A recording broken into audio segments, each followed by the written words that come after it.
there, and welcome back to Build with the Boys.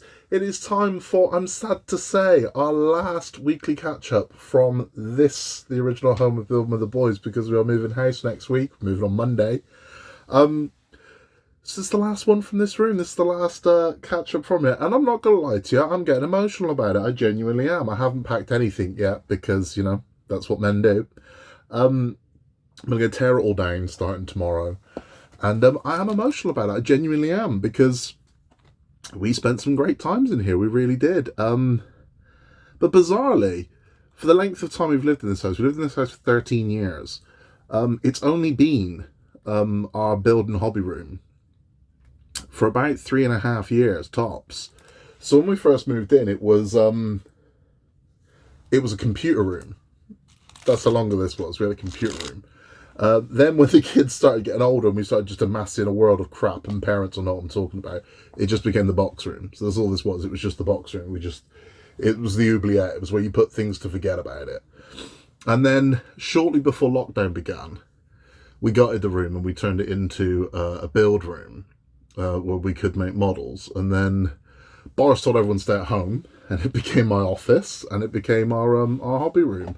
And I've got a lot of fun memories in here and in this house as well, so it's very strange. I mean, I know it's just bricks and mortar, but this is the home that we brought both our children home to from the hospital, and they grew, and yeah, it's bittersweet. It's bittersweet, but we are moving into a lovely, nice big house, and it's going to be great. But this old man's getting all emotional about it. Anyway, I did mention in the last one about running press minis.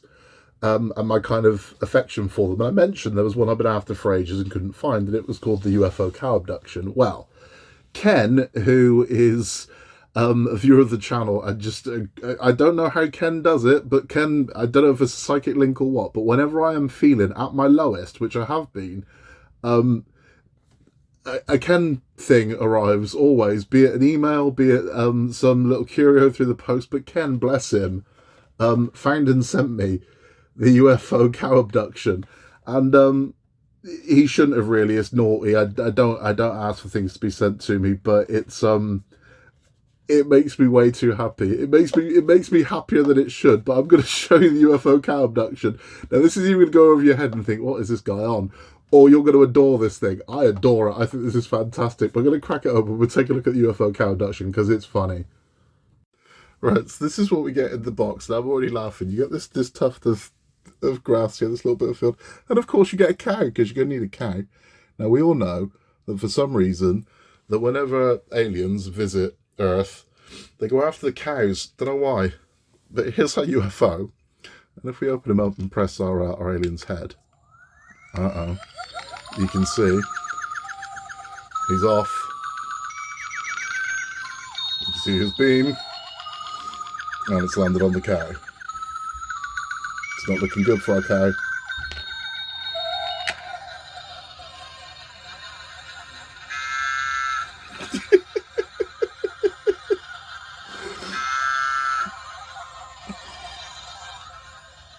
So our UFO's called the cow. I find it entirely too funny.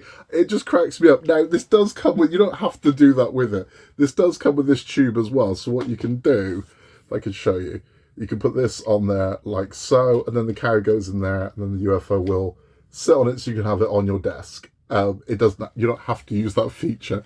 It's just something it does. And it just cracks me up, and the boys have got a big kick out of it. They've been cracking up playing with it. I just love the way that when it picks the cow up, it changes and the mooing happens, and in the dark it looks even better. But thank you, Ken. It made our day. It really did. It's brought a lot of smiles to us. But it's naughty. You shouldn't have said it. But it's thank you a lot. So what's new in the world of models? We've been talking about rooms and UFOs. Well, IXO contacted everybody today, if you're on the mailing list, and they sent us this image here of 2 models that they have available.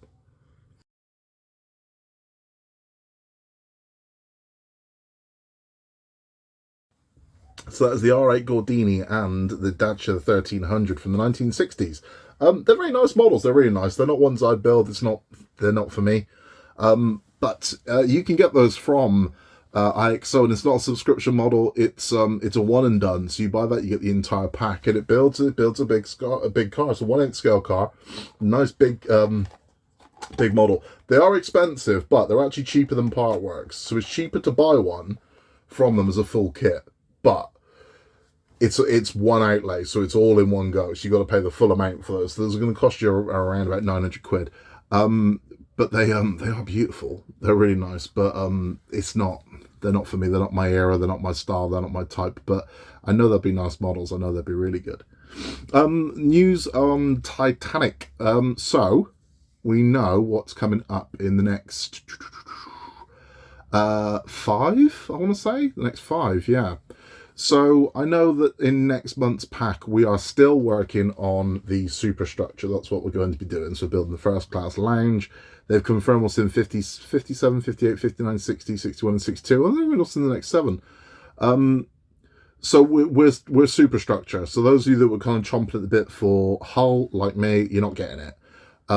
So 57, 58, 59, and 60 are all superstructure.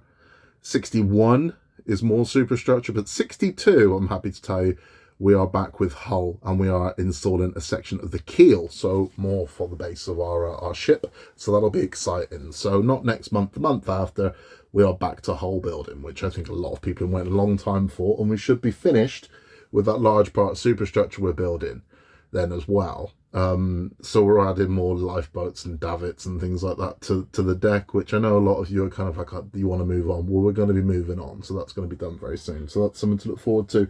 The same thing happened with Batman. So the Batman Tumbler page was updated, and we can see that we know what we're getting right up to issue 9 of the Tumbler now. So those of you on subscription model of the Tumbler that aren't buying it weekly, our next shipment will be 4 issues. So we will get 7, 8, 9, and 10 in the next one. So we are going to get, I can tell what's in 7, 8, and 9.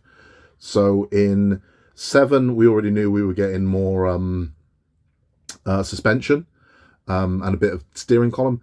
In issue 8, we are getting brake discs for the wheel. And I can now tell that in number 9, we get more of wheel 2, which I assume is the tyre. I don't know if it is. If it's not, you would imagine 10 will be. So it looks like what we're doing is, I've actually got it here. So we are still working on this section here of the bulkhead of the tumbler. So it looks like we're building off this. I kind of thought that's where we were going with it. We're going to be building off this, putting the wheels into this. And then I would imagine this is going to eventually attach the chassis separately. I think we're going to build that front part separate from the rest of the chassis. I think that's how this is going to go. I might be wrong, but I've got a feeling that's how this is going to go together. But it's looking nice already, the Tumbler. I mean, even though it's slow progress, but trust me, once we get past this next month's pack, we've pretty much, almost doubled what we've built in that 1 month.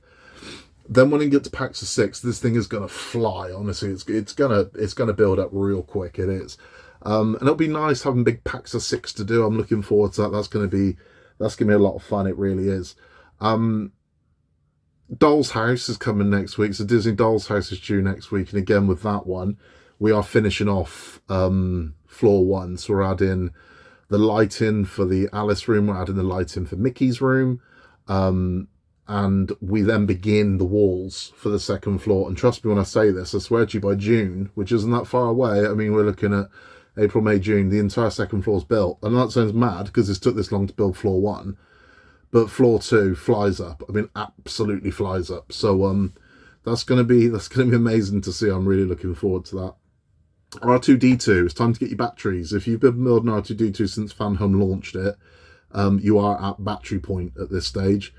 There's a whole minefield about with what batteries you need, but a lot of sites do just have it listed as R2-D2 battery. If you Google R2-D2 battery, you will find them. You will find them because a lot of companies gotten onto this. Bizarrely, a lot of the R2-D2 batteries are the exact same batteries used in some of the Ring doorbell products. So it's a lot easier to find them than it used to be. Because it was before Ring doorbells were a thing, but now it's a lot easier to get hold of those batteries, and they're a lot cheaper than they used to be as well. So it is around about time that you start purchasing your batteries, because I've had notification that 95, 6, 7, and 8 have shipped. I'm hoping we're still in this house when they get here, because if we're not, that's going to be difficult for me to get hold of them, but we'll see what happens. That'll be fun in games. We have got something coming up, which I don't know if I don't think it's going to get built here. I think it's probably going to be.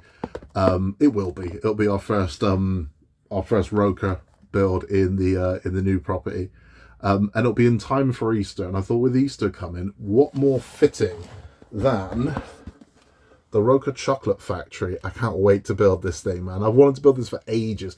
It's big and a little unwieldy, which is why I didn't go for it before, and the price was never right. And I've always said, if you're going to buy these, if you're going to buy Life Robot Time Roker models, just keep an eye on Amazon. That's my advice, because what you'll find is every now and then a huge voucher will appear on one of these. So as an example of that one, if you've ever had your eye on the gramophone, the vintage gramophone they do, which is about 90 quid, I've seen 85% off vouchers for the gramophone. I've never bought it. The gramophone was too big for what I wanted, but I've seen 85% off vouchers.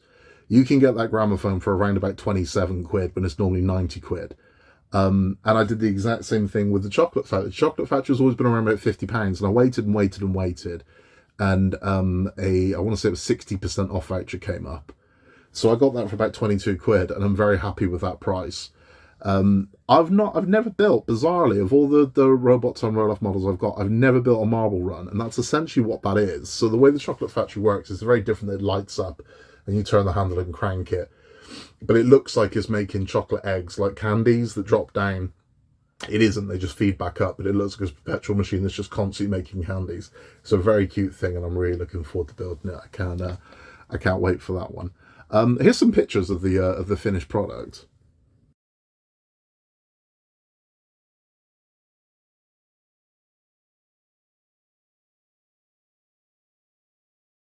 So it's going to be nice. I think it's a fitting one for Easter as well. Chocolate and a Chocolate Factory. I think it's going to be a good one. We've got loads coming up on the channel. When and how I'm going to get to do that, I don't know, because it is important to me that I get my work table. I get settled into my little room as quickly as possible. But at the same time, I am a parent. I have to prioritize the kids and my wife and make sure that everyone's comfortable before I worry about me.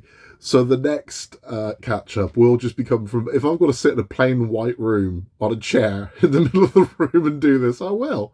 But that's what we're going to do. I am very much looking forward to it, though. It's going to be good. It's going to be fun. A lot went up on the channel in the past week or so. So we had the last 4 Titanics. We have 52 to 56 went up on the channel, where we built our final smoke generator and our final funnel. Those are up on the channel now. You can go see those.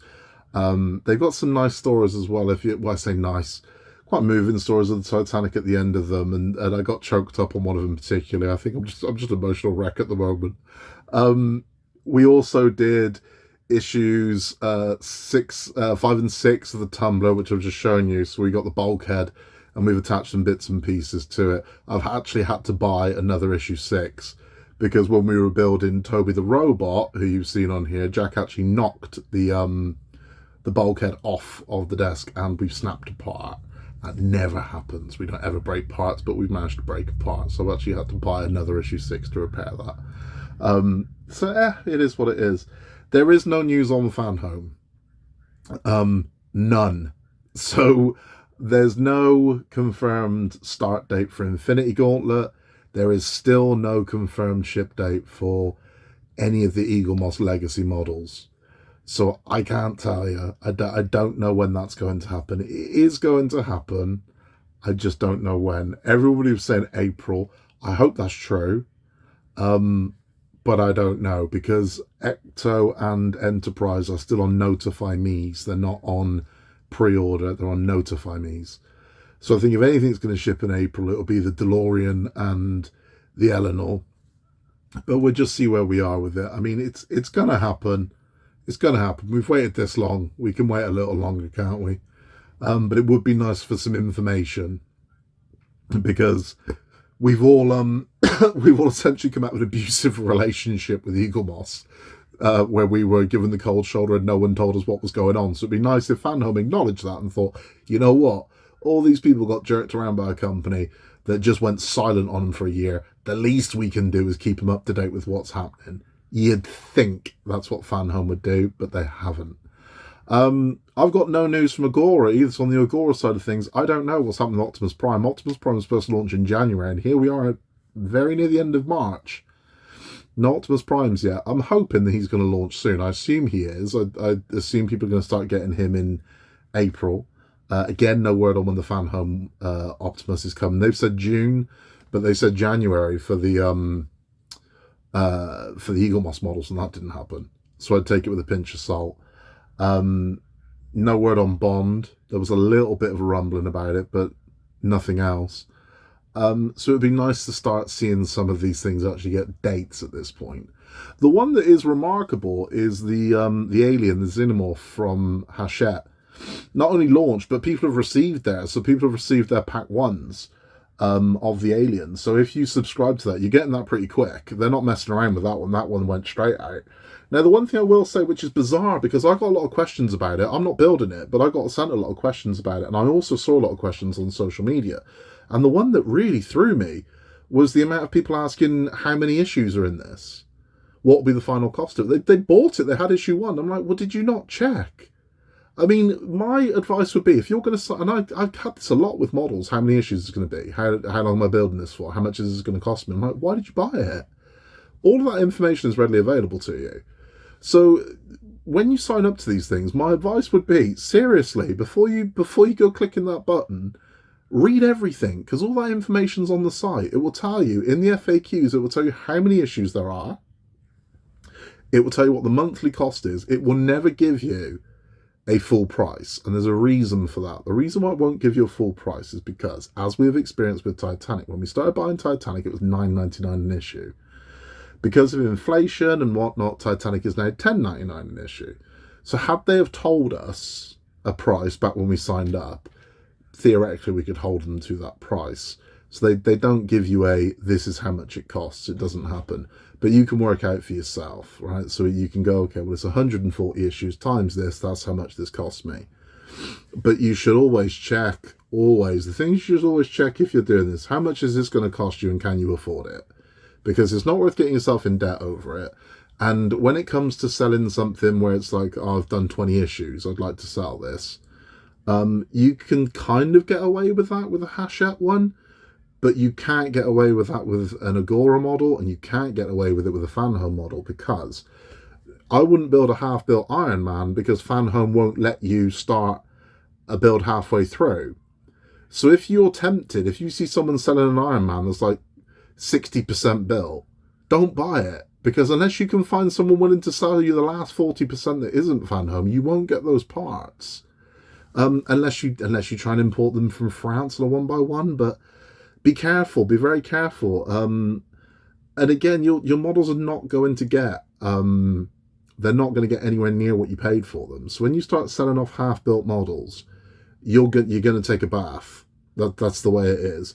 Unless you're prepared, unless you've kept it all unbuilt, and you're prepared to sell off random issues where you probably could make some money. If you're selling a half-built model, you're going to get 50% of what you paid for it if you're lucky. So just be sure that you can afford these things. I know circumstances change. I mean, it's happened to me before where, we've took a massive financial hit and we thought, Christ, how are we going to afford all these things? And it happens. So I'm not bad mouthing anybody for that. But what I'm saying is check that you can afford these things. Because I've seen people that sign up to like 10, 20 different subscriptions, and you're like, right, you tied that up, that's going to cost you every month. Because maybe you should. When it's a case of, I'll get this one, now I've got this one, now I've got this one, now I'm doing this one, now I'm doing this one. They stop doing that one so they can carry on doing this one. It's like, well, you just pick one that you really like and do that one. And when it's finished, pick another one. If that's your budget, and just be smart. The other thing you should always do is check the size of it. Always check how big these things are, because these are massive models. And if you've got nowhere for them to go, you've got a problem. So it's like the Titanic is nearly 5 foot long. In the case, it will be 5 foot. That's the fact. So the case of the Titanic is 5 foot long. So unless you've got 5 foot of space somewhere to put it, Titanic probably ain't for you. And that's where we are with it. But these are things you should definitely check before signing up to these things. Check, can I afford it? Have I got somewhere for it to go? Because a good one to be wary of that with is the Lancaster Bomber. The Lancaster Bomber is massive, right? It is really, really big. It's not particularly long that way, but width, humongous. So it's massive, and the base that it comes on is huge. So before you jump on a Lancaster Bomber, check you've actually got the space for a Lancaster Bomber, because that thing is going to be absolutely bloody massive. But check. Read the FAQs, and if you're not getting what you want from the FAQs, ask in one of the groups. Message me before you sign up to it, and I'll be able to point you in the right direction. But after you've signed up to it, it's a little bit too late, because you've committed to it. I mean, you can cancel, but just, be smart. Be smart when it comes to these things, because there's a lot of wonderful things suddenly going to launch. And this is the thing, as annoying it is that FanHome haven't given us firm dates yet, all of a sudden, that we are going to have an absolute feast of partworks to choose from at any one time. You think about it. I mean, within the next 3 months, those 4 Eagle Moss models, that's the Eleanor, the DeLorean, the Enterprise, and the Ecto, are all going to be available, as is the Gauntlet, as is Optimus Prime. R2-D2 and Iron Man are still available. The new Optimus Prime from Agora is going to be available. The Lancaster Bomber will be available. The Alien will be available. Titanic's available. You've got an absolute feast of partworks to choose from. But be smart about which ones you pick, because you just got to make sure you can finish these things, because it shouldn't make you unhappy. This is a hobby you should love and you should enjoy, and it shouldn't be something that's financially stressing for you. So just be smart. Read up on it. Is this for me? And if it isn't, pass it by and maybe catch it later on. And if you don't, I did it. I mean, I can remember when the Black Pearl came out. I really wanted it. But the kids were at an age where every single penny of disposable income went on the kids. Life was kind of rough at the time, and I thought, I can't justify buying a bloody great big pirate ship when I've got bills to pay. So I just didn't get it. But then life changes and circumstances get better, and then you can have these things. It's just the way it is. And one day I'll get a Black Pearl one day. I'm sure I will. What have we been watching? Nothing. We've been packing up a house, so I've not been to the cinema in forever, and that's bumming me out. I watched the original Saw movie the other night. It happened to be on TV, and I completely forgot. And I maintain this: horror movies aren't for everybody, but I am hoping that one day, history and time is a great healer, and I hope one day the original Saw movie gets the credit it deserves, because it's not graphic at all. It really isn't. You might be thinking he's wrong. I'm not wrong. If you go back and watch the first one, you don't see anything. There is no real gore in the first Saw movie. There just isn't. You don't see anyone cut their foot off. You might think you do, but you don't. It's all done almost like the attack in Psycho, where you think you see someone get stabbed, but you don't. And it's the same with when, spoilers, I mean, it's 20 years old, when Dr. Gordon goes to cut his leg off, you don't see him do it. You don't see him cut through his leg. You don't see his leg missing. You don't see any of that. It's more of a thriller than a horror movie. You don't see anything gory in it at all. You just don't. There is no gore. But it's a very good story. It's a very clever story. And I maintain, if they hadn't have churned out, 7 or 8 terrible sequels to that movie, if they'd have just made that one and be like, that's all, folks, we would still be talking about it to this day like it was a classic, because it's got multiple twists in it. It's got a sucker punch of an ending. It's a great movie, but the sequels hurt it bad. And this happened to Jaws. So for the longest times, Jaws didn't get the respect it deserved. So the original Jaws movie was seen as somewhat of a joke, and that was because all of the sequels that came out is what you associate with Jaws. You just hear Jaws and you go, ugh. You'd hear Jaws as at the cinema, ugh.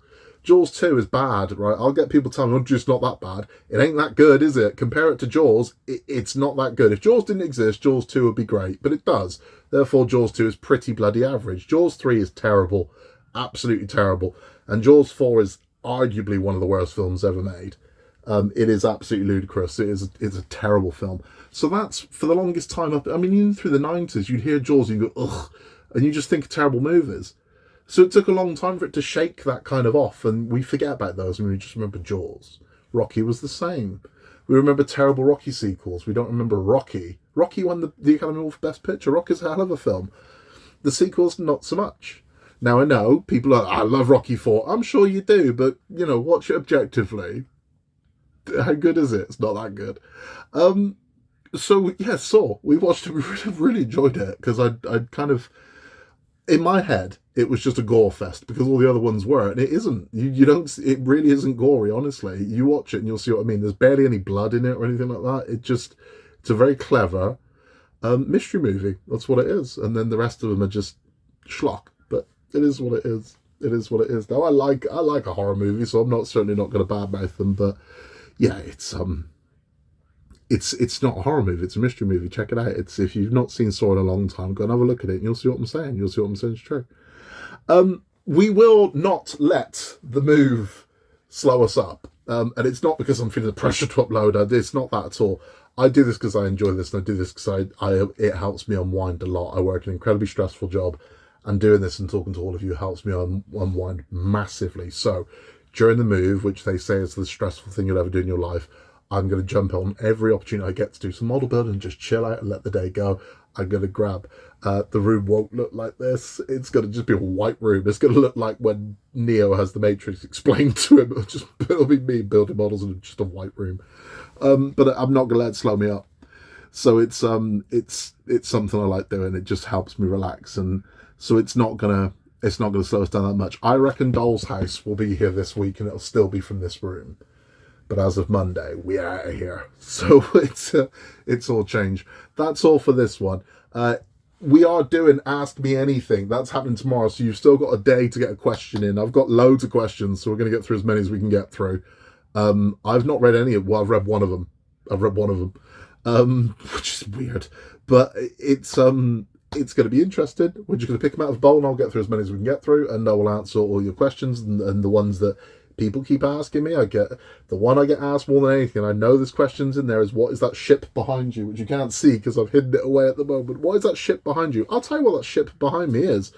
Along with a lot of other things as well that I've been asked. But if you would like to get a question in, you do still have time. You can send it to question, make your title question and send it to buildingwiththeboys@outlook.com.